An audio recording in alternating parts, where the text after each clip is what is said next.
Hello friends, welcome back. Myself Kriti Verma. Welcome to my channel Biology Bite.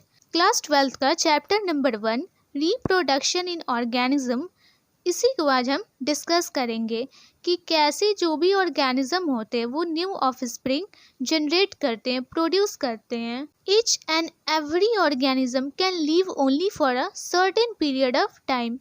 इस अर्थ पे जितने भी organism है वो एक सर्टेन पीरियड ऑफ टाइम के लिए ही जीवित होते हैं. A period from birth to the death of an organism represent its life span. Birth से लेके डेथ तक का जो भी पीरियड होता है उसे हम लाइफ स्पैन कहते हैं ऑर्गेनिज्म का. और ये जो लाइफ स्पैन होता है वो सारे ऑर्गेनिज्म का डिफरेंट होता है. ये लाइफ स्पैन शॉर्ट भी हो सकता है और बहुत ही ज़्यादा लॉन्ग भी हो सकता है. ये ऑर्गेनिज्म के ऊपर डिपेंड करता है. कुछ ऑर्गेनिज्म के लाइफ स्पैन बहुत ही शॉर्ट होता है तो कुछ ऑर्गेनिज्म का लाइफ स्पैन बहुत ही ज़्यादा लॉन्ग होता है. और इस लाइफ स्पैन को हम ऑर्गेनिज्म के बॉडी के शेप के बेसिस पे, बॉडी के साइज के बेसिस पे नहीं बता सकते हैं, क्योंकि कुछ ऐसे भी ऑर्गेनिज्म है जो कि बहुत छोटे से होते हैं लेकिन उनका लाइफ स्पैन बहुत ही लंबा होता है. और कुछ ऐसे भी ऑर्गेनिज्म है जो बहुत बड़े बड़े होते हैं जैसे कि एलिफेंट, और उनका लाइफ स्पैन छोटा होता है. तो बॉडी के शेप और साइज पे आप इसे नहीं बता सकते हैं और इन बातों को हम आगे डिस्कस करेंगे. जैसा कि आपको मैं एक एग्जांपल दे रही हूँ क्रो एंड पैरट का. क्रो और पैरट का जो बॉडी साइज होता है वो लगभग सेम होता है, लेकिन इनके जो लाइफ स्पैन है वो उनमें बहुत ही ज़्यादा डिफरेंसेस होते हैं. जैसे अगर एक क्रो की लाइफ स्पैन की हम बात करें तो वो 10 ईयर्स का होता है, और एक पैरट की लाइफ स्पैन की अगर हम बात करें तो वो 140 ईयर्स का होता है. तो यहाँ आप देख रहे हैं कि बॉडी का साइज तो सेम है लेकिन लाइफ स्पैन में बहुत ही ज़्यादा डिफरेंसेस है. वैसे ही अगर हम प्लांट्स में कंपेयर करें तो एक मैंगो ट्री को ले लो आप और एक पीपल ट्री को ले लो, लेकिन दोनों के लाइफ स्पैन में बहुत ही ज़्यादा डिफरेंस होते हैं. तो किसी भी प्लांट्स ऑर्गेनिज्म के बॉडी के शेप के बेसिस पे और बॉडी के साइज के बेसिस पे हम लाइफ स्पैन को जज नहीं कर सकते हैं. What ever be the life span, death of every individual organism is a certainty. Life span जो भी हो, डिफरेंट ऑर्गेनिज्म के डिफरेंट लाइफ स्पैन होते हैं. लाइफ स्पैन जो भी हो, लेकिन सभी ऑर्गेनिज्म का डेथ निश्चित होता है. Date is no individual is immortal except single celled organism. कोई भी इस धरती पे ऐसा इंडिविजुअल नहीं है, ऐसा ऑर्गेनिज्म नहीं है जिसका डेथ सर्टेन ना हो. सारे इंडिविजुअल का डेथ सर्टेन होता है.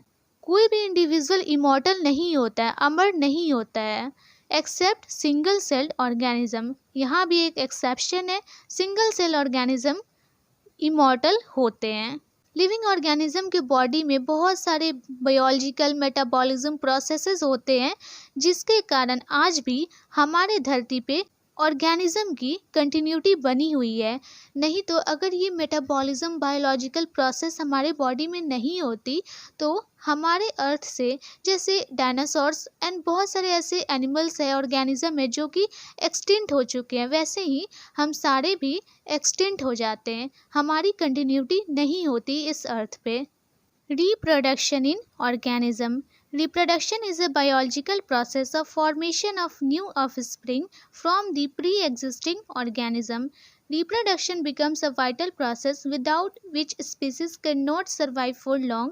It ensures continuity of species generation after generation. As older individuals undergo senescence and ultimately they die.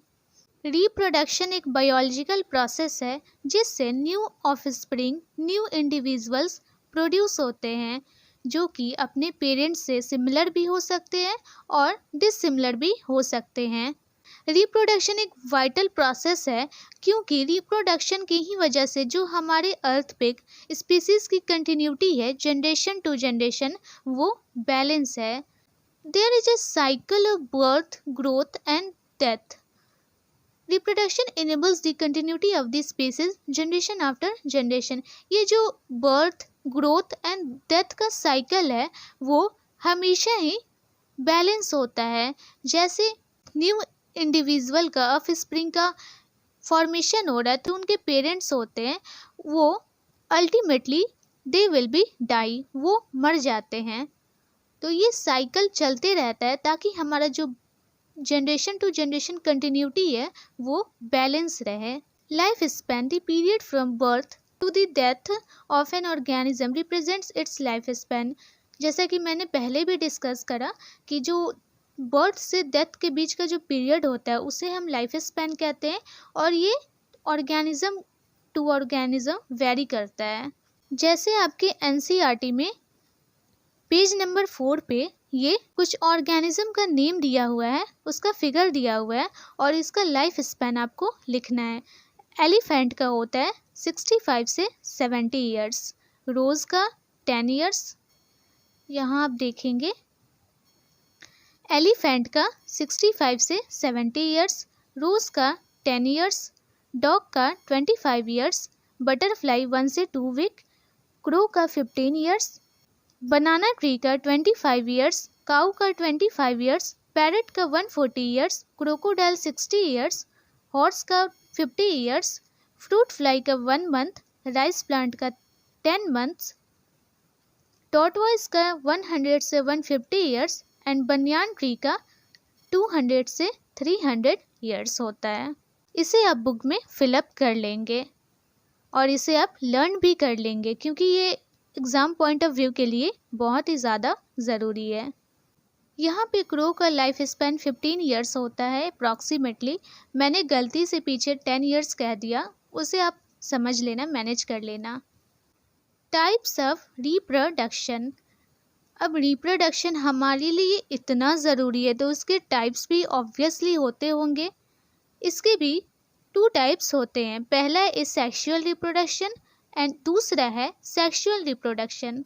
Asexual reproduction में जो ऑफस्प्रिंग प्रोड्यूस होते हैं वो अपने पेरेंट्स से एग्जैक्टली आइडेंटिकल होते हैं, सेम टू सेम होते हैं और आपस में भी वो एग्जैक्ट कॉपीज़ होते हैं। वो अपने पेरेंट्स से भी एग्जैक्ट कॉपीज़ होते हैं और आपस में भी एग्जैक्ट कॉपीज़ होते हैं, वो सिमिलर होते हैं।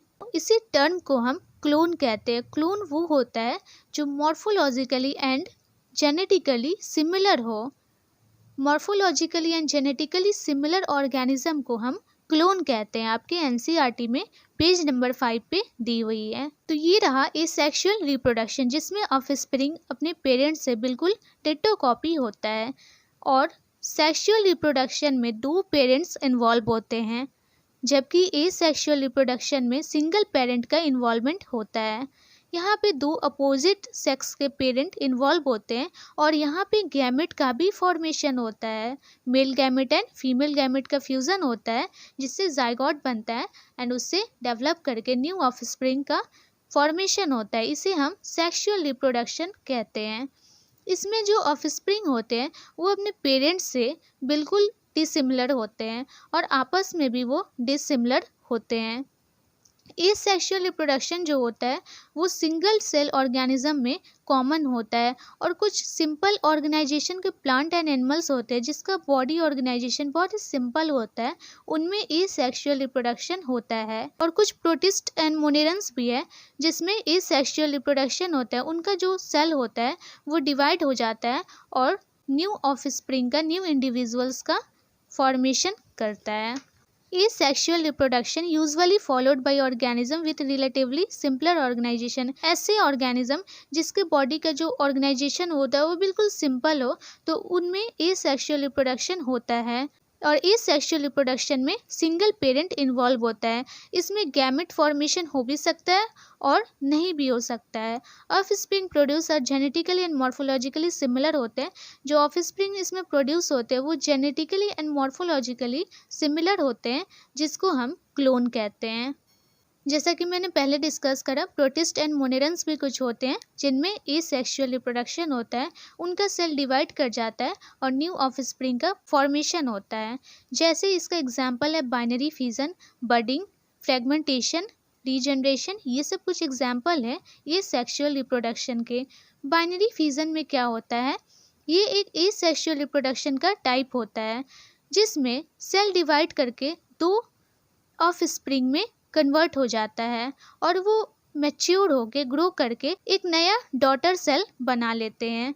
एग्जाम्पल एमीबा एंड पैरामीशियम हो गया। एमीबा एंड पैरामीशियम में बाइनरी फिजन होता है। ये इसका एग्जाम्पल बहुत इंपॉर्टेंट होता है एग्जाम के लिए, इसे आप लर्न कर लेंगे।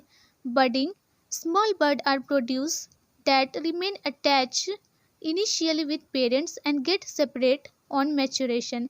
बडिंग में क्या होता है, स्मॉल बर्ड प्रोड्यूस होते हैं, पेरेंट बॉडी से एक छोटे से बर्ड का प्रोडक्शन होता है और जैसे जैसे वो ग्रो करते हैं पेरेंट बॉडी से अलग हो जाते हैं, सेपरेट हो जाते हैं और मैच्योर होके एक नया डॉटर सेल बना लेते हैं। बडिंग होता है ईस्ट में। Fungi and simple plants like algae reproduce through special reproductive structure like zoospore, motile structure, conidia, penicillium, buds, hydra and gemmules sponge. Fungi and simple plants कुछ होते हैं लाइक एल्गी हो गए, उनमें भी एसेक्सुअल रिप्रोडक्शन होता है, जैसे कि यहाँ एग्जाम्पल दिया हुआ है ज़ूस्पोर, कोनिडिया, बर्ड्स एंड हाइड्रा।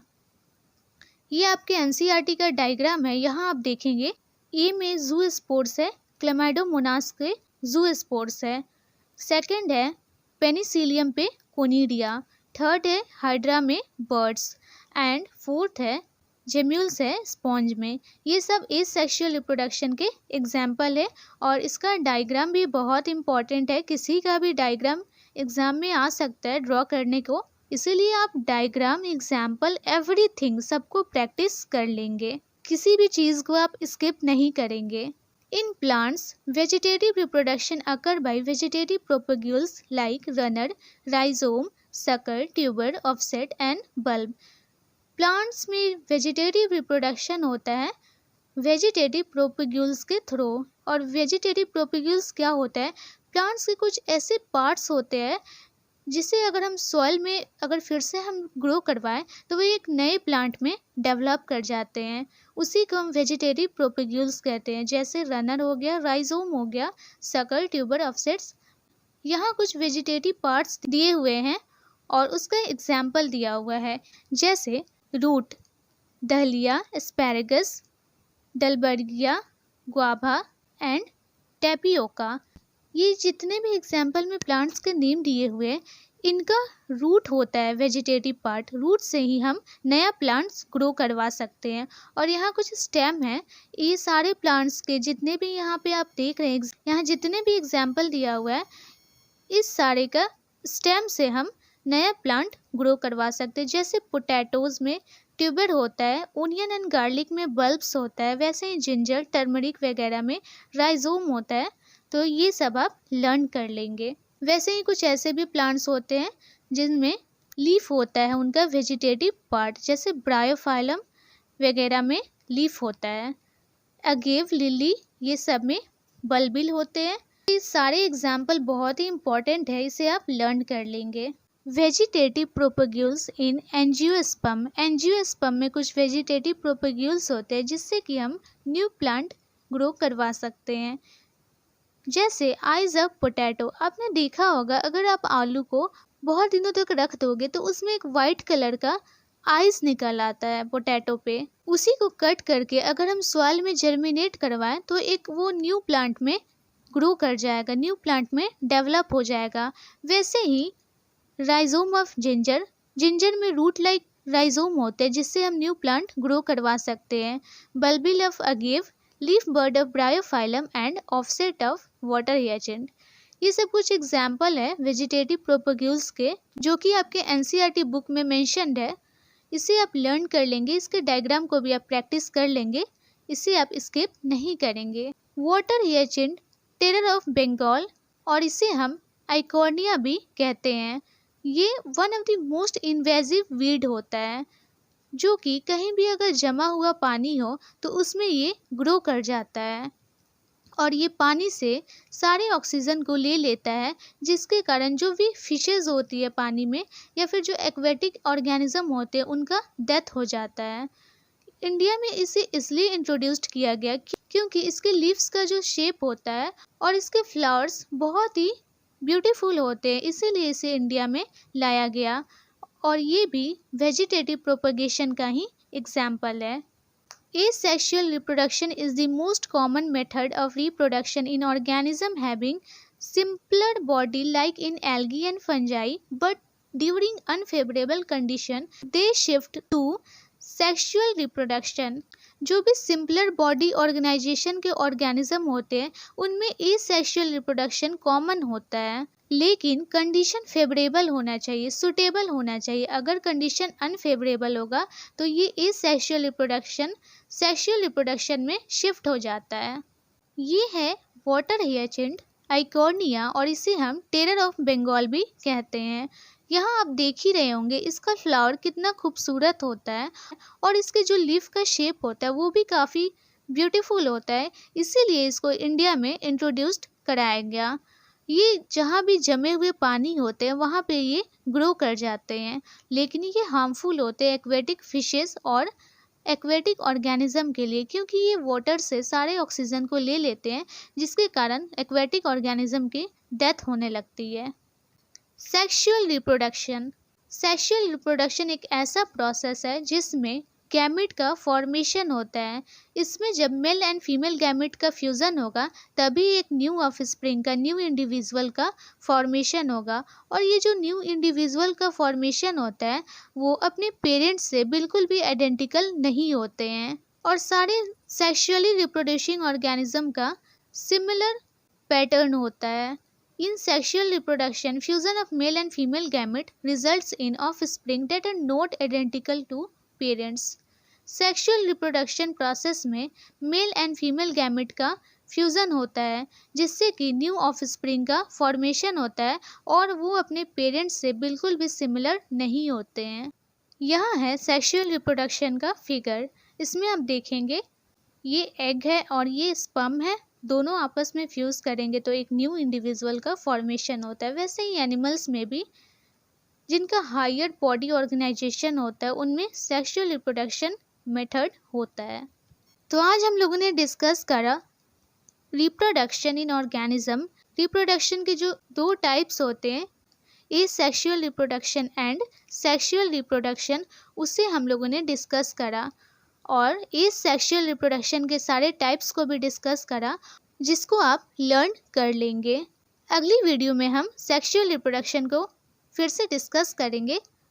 और अगर आपको इस वीडियो में कोई भी डाउट है किसी भी टॉपिक में तो आप मुझे कमेंट सेक्शन में लिखकर भेजें। And don't forget to subscribe my channel. Thank you.